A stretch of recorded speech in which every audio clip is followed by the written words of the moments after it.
What is going on, everybody? It is Dylan with DFS, bringing you a brand new video.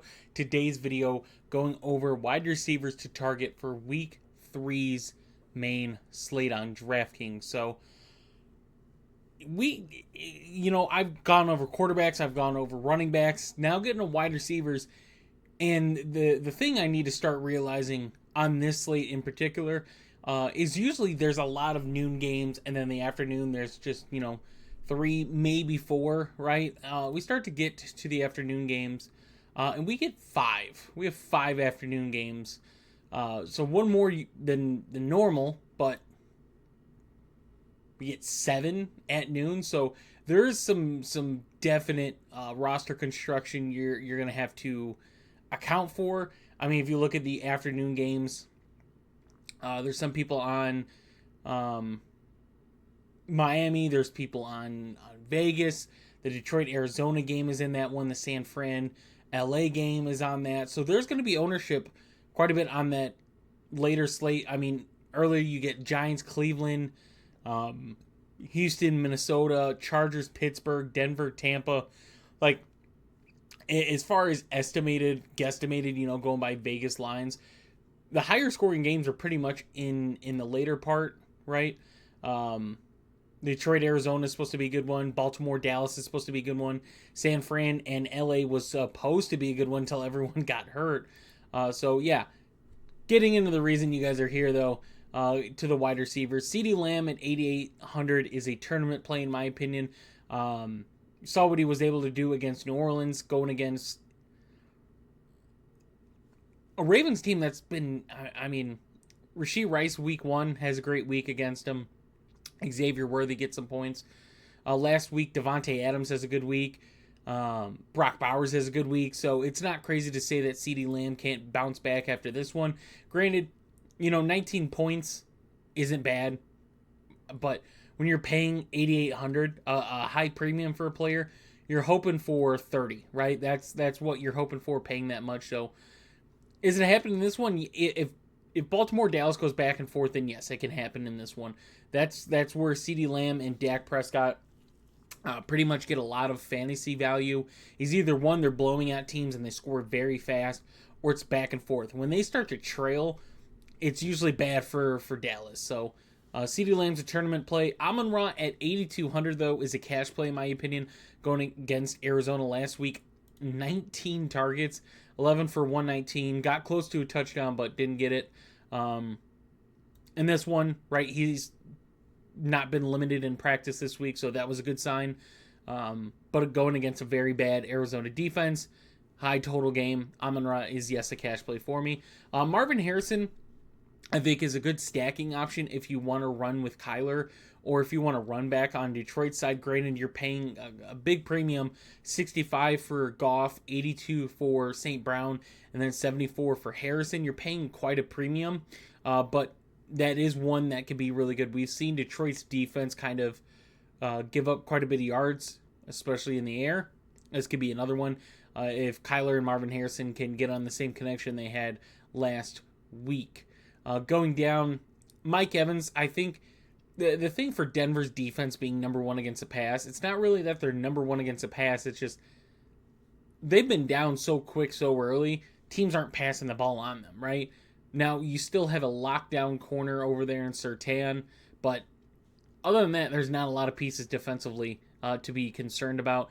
If Tampa ends up having to throw the ball, then yeah, Mike Evans and Chris Godwin are in great matchups, but they might get an early score, and they're using Bucky Irving, using Sean Tucker, maybe Kate Otten. They're using those guys and just killing the clock, getting the game over with. So yeah, they're playable. They're tournament pieces. I'm more concerned of Tampa blowing out Denver. Tampa facing some defensive injuries, so that could hurt them. But overall, I think they're more tournament than cash. Devontae Smith, 6,900, goes up quite a bit. Week 1, 67, and the showdown, 7K, now up to 69. He's getting pretty expensive now. Granted, this is another high-scoring matchup, but you saw what New Orleans was kind of able to do against CeeDee Lamb. They shut him down pretty much besides that one catch.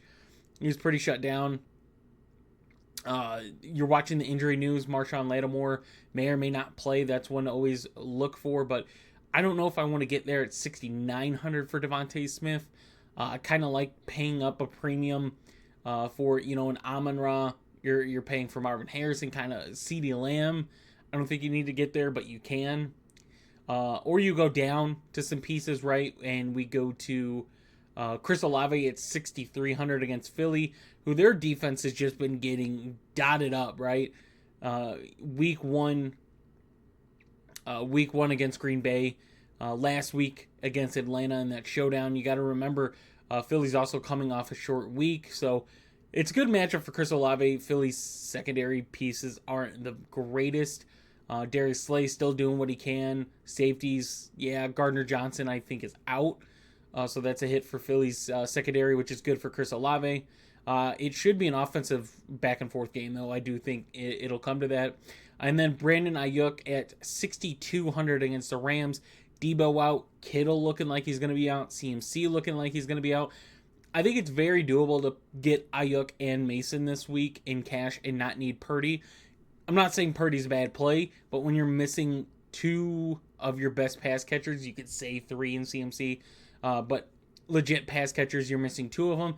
I'd rather get Ayuk at 6,200 to where this is the cheapest he's been this season. He's underperformed. Didn't really need to get used against the Jets. Last week against Minnesota, was pretty much George Kittle, Deebo Samuel, Mason, kind of excluded from that one. In this one, I think we see a good Brandon Ayuk game at 6,200. Really like that price point. We continue to go down. You could throw in Amari Cooper against the Giants. I'm okay with that one for tournaments. Don't really think I need to get there in cash. Michael Pittman, a good stacking option if you want to go Anthony Richardson. Yet again, I don't think you need to go there either. Jackson Smith-Njigba at 5,400 against Miami. Going against one of the worst corners so far this season in yards allowed. We saw him have a really good connection with Geno Smith last week against New England. And he popped off 12 for 117, gets you 26 DraftKings points. I think it's another good one for him. My only concern is Seattle getting that lead, but Ken Walker's out. They haven't really been successful running the ball. Tyler Lockett kind of questionable, so I think it's a good week. 5,400 for Smith and Njigba there. Shaheed is a value tournament play, right? If you want to throw him in, the last 2 weeks, if this ever loads, the last 2 weeks for Shaheed, week 1, 3 for 73 in a score. Last week, 4 for 96 in a score. So yeah, a 59 and 70 yard reception. For especially first price point, right? 46, 44, kind of getting up there at 5,300, but I still think it's playable. Tank Dell's worth mentioning, 5,200 against Minnesota. Believe he has the better matchup of the three, but that doesn't mean anything with Houston's offense. My thing of Houston and their pass catchers, right? You can go Diggs, leads the team in red zone targets. You could go Nico Collins, kind of just the number one guy. Tank Dell's kind of taking the back seat. I'm assuming kind of getting healthy, kind of finding his role with the team. Houston's going to be down probably Mixon and Pierce, so if the run game isn't there or Minnesota does what they've done and they get big leads quick, yeah, we could see the pass game used a little more. Continue to go down. Demarcus Robinson at 5K against San Fran. Now, I'm kind of skeptical of why you have Demarcus Robinson at 5K. It's what makes DraftKings fun doing DFS is finding the prices that you could plug in a lineup, but you're putting Demarcus Robinson 1,000 more for a 7-point performance. We know Cooper Kupp and Puka are out. We knew Puka was out. We knew pretty early Kupp was out, and they moved Robinson at 5K, right? And even the other Rams pass catchers, so we don't just have to go and look. But Tyler Johnson, 4,700, right? Last week, 4 points, right? 3,300 goes up 1,400 because of the injuries to Cooper Kupp and Puka Nacua. These guys should be valued. They should be 4,500 and cheaper. And Tutu Atwell's the only one under 4,500. He is 4,300. And last week for him, 3 for 48, right? And nothing in week 1. And these guys went up in price. Like that is not what we like to see on a main slate. Like you want to have some value. They're getting up there. They're up there in value, right? They're more expensive than McConkey in his matchup against Pittsburgh, which is a good one. I like McConkey here. I think Deontay Johnson, Adam Thielen, you could throw either one of those guys, and they're kind of a coin flip, honestly, this week of throwing somebody in there. You're going to have Andy Dalton, right? It's not going to say it's a great performance, but Vegas is allowed quite a bit in the passing game. So, you're getting those guys at a discount, but yeah, I just can't believe the prices DraftKings had on these Rams receivers. Kind of blew my mind, to be honest. Next guy on the list, Greg Dortch, 4,500 going against Detroit. He's got a great matchup against Detroit. Kind of see him not really be used last week like he was in week 1. 6 for 47. So hopefully for his price point, it's a value play there. We keep going down. Rome Odunze, I think, is worth mentioning. If Keenan Allen is out, Rome Odunze at his price point, I think is a good one and one to target. Juwan Jennings, like, this is one, right? Like, this is Juwan Jennings week 1, 11.4 at 39. Week 2, 5.7 at 43. Guess what? Debo and George Kittle gonna be out, and he's 4,100. That makes sense, right? So I love Brandon Ayuk this week, but do I want to play Juwan Jennings, who's the second pass catcher for him? Juwan Jennings has been a solid piece for San Fran, to where when they rely upon him, he usually performs, right? He's not going to have an explosive 100-yard performance, but if you throw him 5 or 6 targets, right, he's going to come down with 4 or 5 of them, right? And he's going to get the yardage in there.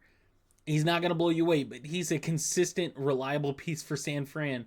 And he's cheaper than all 3 of the Rams receivers. That is crazy to me in pricing. So there's some value there. Elijah Moore is worth mentioning going against the Giants. You want to target against bad defenses. So, you could throw in a name of Jacoby Myers, but I think Myers is pretty... What do they have Myers at? Myers at 5,100, yeah. So, like, I want to target Myers, but I'd probably rather go Brock Bowers, honestly. Other than that, I'm not seeing much. Like, maybe because Wilson's out,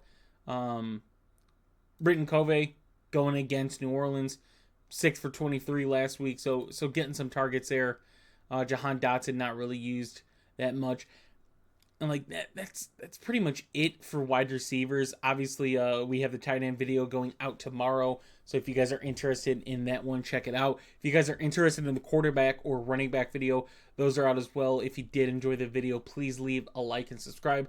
Yet again, just very appreciative of the support I'm getting on the road to 500 subs. That is my goal. Before the end of this year is to hit 500 subscribers. So I'm hoping I can get there, and then the next step is 1,000, and so on and so on. But we're shooting for one goal at a time, right? So that is the goal, is 500 subs. So if you guys do enjoy this content, I'm trying to be very consistent on my schedule of getting these videos out for you guys and getting as much content out for you guys as possible. If you guys have any questions or anything like that, or want to join us, our Discord link is in the description down below. Not only just DFS content, bets and props, fantasy, stuff like that. So if you guys are interested in that, that is in the description down below. And I will see you guys in the next one.